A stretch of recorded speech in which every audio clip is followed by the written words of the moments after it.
આજે આપણે 3 તારીખની અંદર તો કાંઈ પાણી નહોતું આપણે ઘેડ વિસ્તારની અંદર, અને આજે 4 તારીખની અંદર એટલું પાણી આવી ગયું છે ને ભાઈ કે તમે વાત જ પૂછો. આખો એવો દરિયો જોવા મળે છે, જે કે આપણે દરિયો ખારા પાણીનો હોય ને આ તમને મીઠા પાણીનો દરિયો બતાવવું છે ઘેડ વિસ્તારનો છે. તો જોઈ લો મિત્રો, આજે અમારા ગામમાં પાણી આવ્યું છે, તમે જોઈ શકો છો અત્યારે પાણી. ભાઈ જો આ બતાવો, આ રીતના પાણીનો બહાવ છે. અત્યારે પાણી આવ્યું છે, આ બધા લોકો જોવા આવ્યા છે પાણી. તમે જોઈ શકો છો આ બધા પાણી જોવા આવ્યા છે. આમથી પબ્લિક પણ આવે છે અને અહીંયા નીકળવામાં તાળ પર પડે છે પબ્લિક ને. આ તો હજી નોર્મલ પાણી છે, આજે શરૂઆત છે. કાલે પણ અમે બતાવશું કે પાણી કેવું આવે છે. અત્યારે તો આ બધું નોર્મલ પાણી આવ્યું છે, તમે જોઈ શકો છો અત્યારે પાણી નો ભાવ. આ તો ખાલી ઇન્સ્ટાગ્રામમાં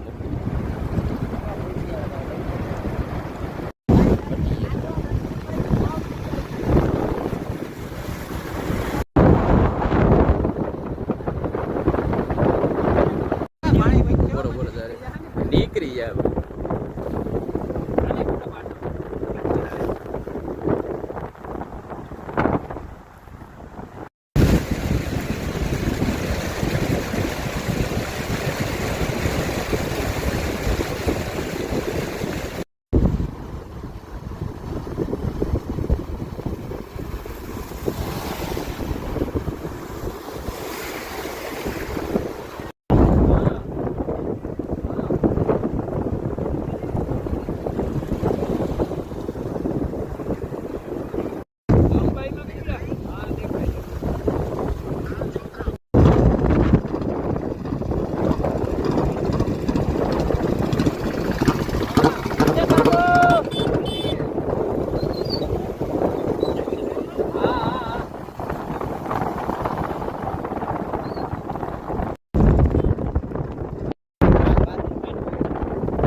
નો નાખે, નાખી દે ને કે દૂધ જાય. ટ્રાવેલર્સ વાળો